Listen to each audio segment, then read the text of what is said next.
দোস্ত ভালো আছিস? আরে কেডা দোস্ত আবার ভালো আছিস দোস্ত? আলহামদুলিল্লাহ দোস্ত। শুনেছিস কিছু দোস্ত? বস দোস্ত কিছু শুনেছিস নাকি? কি বল? এই কেবল তোর মাইকে শুনে আসলাম পৌরসভা তো পরিবারের দিকে চেক করতে হবে না, ময়লা আবর্জনা হ্যান এগুলো তো ভালো হবে না। সমস্যা কি কে বলছে মাইকিং কে? ওই পৌরসভা তো জানিস না, সারা এলাকার লোক জানে কোনো জায়গায় ময়লা ফেলা যাবে না, আবর্জনা যত্ন সহকারে ফেলতে হবে এগুলো বলছে না। কে বলছে? তুই তো আমার কোরবানির বর্জ্য আমি কোথায় ফেলবো না ফেলবো এটা আবার বলার কি আছে? না দোস্ত বললে ধারণা দোস্ত, সেখানে তারা মার্কিং করছে প্রশাসন আমাদের ময়লা আবর্জনা যেগুলো আছে সেগুলো যত্ন করে পুঁতে রাখার কথা বলছে। তাহলে সেটা গুরুত্ব সহকারে দেখতে হবে না আমাদের। আমি যদি আমার কুরবানির বর্জ্য না ফেলি অসুবিধা নেই, কার কোথায় অসুবিধা? আমি আমার জায়গায় কুরবানি করবো, আমার জায়গায় বর্জ্য থাকবে, তো লোকের অসুবিধা কোথায়? কেমন আছে না দোস্ত?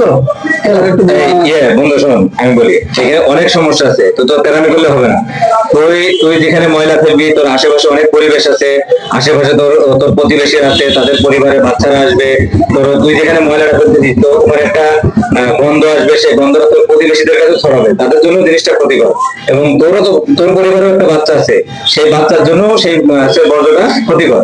এখানে অনেক প্রাণী সেটার সাথে আসবে, যেমন কুকুর আছে, বিড়াল আছে, এগুলো ওর সাথে থাকে, ওইগুলো দেখা যাচ্ছে তোর বাসায় নিয়ে যেতে পারে। এটা এই জন্য উপজেলা প্রশাসন যদি বলে থাকে যে ময়লাটা নির্দিষ্ট দূরে স্থানে অথবা যদি পার্শ্ববর্তী গর্ত করে তোর নিজের জমিতে তুই এটা সুন্দর করে ফেলবি, এতে তুই নিজেও ভালো থাকবি, তোর আশেপাশে মানে প্রতিবেশীরাও তোর জন্য ভালো থাকবে, পরিবেশটা ভালো থাকবে। আচ্ছা আমি বুঝলাম, কিন্তু এই যে পৌর প্রশাসক মহোদয় শুনলাম যে এই ব্যাপারে নাকি আদেশ দিয়েছে, আদেশ দেওয়া কি আছে? এটা তো ভালোভাবে বলা যায় না। আদেশ দিয়েছে বলতে উনি অবশ্যই একটা উপজেলা প্রশাসনের প্রধান, সে আদেশটাই দিতে পারে। আর তোর এটা তেরামি করার কিছু নাই বন্ধু, এটা তোর নিজের ভালো হবে এবং তোর প্রতিবেশীদের ভালো হবে।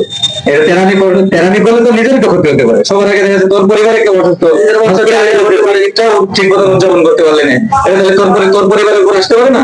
কারণ যে দেখবি সাধারণত যে কারোর জন্য ক্ষতির জন্য কারণে তার নিজেরটাই আগে ক্ষতি হয়, অন্যের কিন্তু পরে ক্ষতি হয়। আমি খুব বলতে চাচ্ছি যে আমি যদি কোরবানির বর্জ্য যত্ন ফেলে রাখি, ওখান থেকে যে দুর্গন্ধ ছড়াবে ওটা আমাদের মানে সবাই দুর্গন্ধের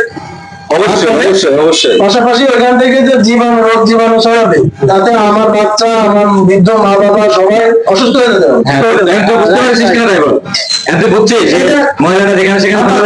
তুই কথাটা যদি আগে থেকে একটু বুঝে বলতিস, তারপরে হবে না, তোদের সামনে আমাদের বুঝতে হবে। পৌর প্রশাসক মহোদয় তো ভালো কথা বলছে। অবশ্যই অবশ্যই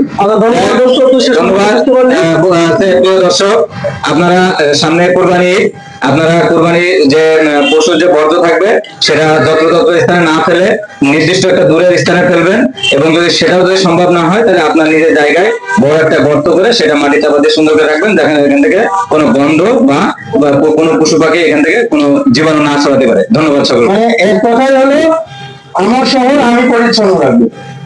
রাইট, আমরা চেষ্টা করি ময়লা আবর্জনা নির্দিষ্ট একটা জায়গায় পুঁতে রাখি, পরিবেশ সুন্দর রাখি। ধন্যবাদ প্রিয় বন্ধুরা।